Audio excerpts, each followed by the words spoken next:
आज हामी हालैको इतिहासकै एउटा सबैभन्दा महत्त्वपूर्ण र तरङ्ग ल्याएको प्रतिवेदनको छिरफार गर्दैछौँ। त्यो हो भद्र नागरिक अशान्तिबारे बनेको कार्की आयोगको प्रतिवेदन। पूर्व न्यायाधीश गौरी बहादुर कार्कीको नेतृत्वमा रहेको आयोगले सिधै तत्कालीन प्रधानमन्त्री केपी शर्मा ओली, गृहमन्त्री रमेश लेखक र प्रहरी प्रमुख चन्द्रकुबेर खापुङमाथि मुलुकी अपराध संहिता अन्तर्गत ज्यान मुद्दामा अनुसन्धान गर्नुपर्छ भनेर सिफारिस गर्यो। अब हेर्नुस्, यो सिफारिसको कानुनी आधार एकदमै चाखलाग्दो छ। आयोगले मुलुकी अपराध संहिताको दफा 181 को उपदफा 1 र दफा 182 लाई टेकेको छ। यसको मतलब के हो भने, यदि कुनै पदाधिकारीको लापरवाही वा हेलचेक्राइले कसैको ज्यान गयो भने त्यो एउटा फौजदारी कसुर हो। यो एकदमै गम्भीर कुरा हो जसले जवाफदेहिताको दायरालाई निकै फराकिलो बनाइदिन्छ।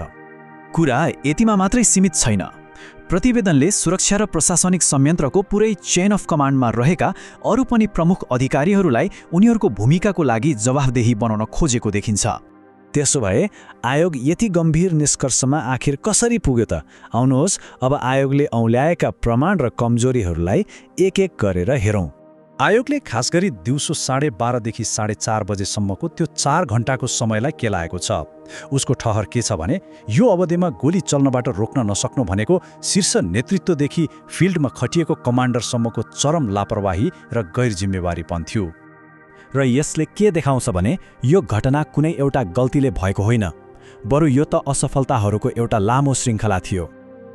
गुप्तचरको कमजोरीदेखि लिएर सुरक्षा परिषदको निष्क्रियता र निकायहरूबीच समन्वयको पूर्ण अभावसम्म यो एक किसिमको प्रणालीगत पतन नै थियो। यति गम्भीर आरोपहरू लागेपछि आरोपित मुख्य व्यक्तित्वहरूले पनि आयोग समक्ष आफ्नो बचाउमा विस्तृत र बलिया तर्कहरू पेश गरेका छन्। तत्कालीन प्रधानमन्त्री केपी शर्मा ओलीले घटनास्थलमा जे भयो त्यसको व्यक्तिगत जिम्मेवारी लिन ठाडै अस्वीकार गर्नुभयो। भनेपछि उहाँको प्रतिरक्षाको सार के हो त? उहाँले दुईवटा मुख्य तर्क दिनुभएको छ। पहिलो, प्रधानमन्त्रीले सिधै प्रहरीलाई कमान्ड गर्दैन, त्यो काम गृह मन्त्रालयको हो चेन अफ कमान्ड अनुसार। र दोस्रो, त्यो प्रदर्शन शान्तिपूर्ण थियो, तर बाहिरबाट आएका केही घुसपैठियाहरूले त्यसलाई हिंसात्मक बनाए योजनाबद्ध रूपमै। यो आफै अनियन्त्रित भएको होइन भन्ने उहाँको जिकिर छ। अब सेना प्रमुखको प्रतिरक्षा बुझ्नका लागि सेना परिचालनको यो संवैधानिक र कानुनी प्रक्रियालाई बुझ्नु एकदमै महत्त्वपूर्ण छ। सेना आफै सडकमा आउन सक्दैन। सेना प्रमुखको प्रतिरक्षा पुरै यही संवैधानिक प्रक्रियामा आधारित थियो। यहाँ दुईवटा बिल्कुलै फरक कथाहरू देखिन्छन्। एकातिर शहरका प्रमुखको रूपमा सङ्कट व्यवस्थापन गर्न खोजिरहेका बालेन शाह छन् भने अर्कोतिर जेल सुरक्षाको संयन्त्र नै भत्किँदा त्यसको बीचमा फँसेका राजनीतिक व्यक्तित्व रवि लामिछानेको बयान छ। अब व्यक्तिगत आरोप प्रत्यारोप भन्दा माथि उठेर हेर्दा आयोगको प्रतिवेदनले वास्तवमा देशको समग्र सुरक्षा संयन्त्रमा रहेको प्रणालीगत कमजोरीको एउटा डरलाग्दो चित्र देखाउँछ। हो, यो नै पुरै प्रतिवेदनको सार हो। जब सबैभन्दा बढी आवश्यक थियो त्यही बेला देशका सुरक्षा निकायहरूबीच सञ्चार, समन्वय र संयुक्त रणनीतिको पूर्ण रूपमा अभाव देखियो।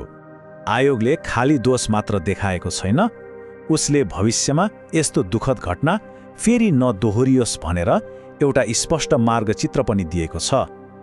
यी सिफारिसहरू राज्यका लागि निकै महत्त्वपूर्ण छन्। र अन्तमा यसले हामीलाई सबैभन्दा महत्त्वपूर्ण प्रश्नमा ल्याएर छोड्छ। के यो प्रतिवेदनले साँच्चीकै सुधार ल्याउँछ त, वा यसका सिफारिसहरू पनि राजनीतिक दाउपेचमा कतै हराएर जाने हुन्? यसको उत्तरले नै कार्की आयोगको कामको वास्तविक र दिगो प्रभाव कस्तो रहन्छ भन्ने कुरा निर्धारण गर्नेछ।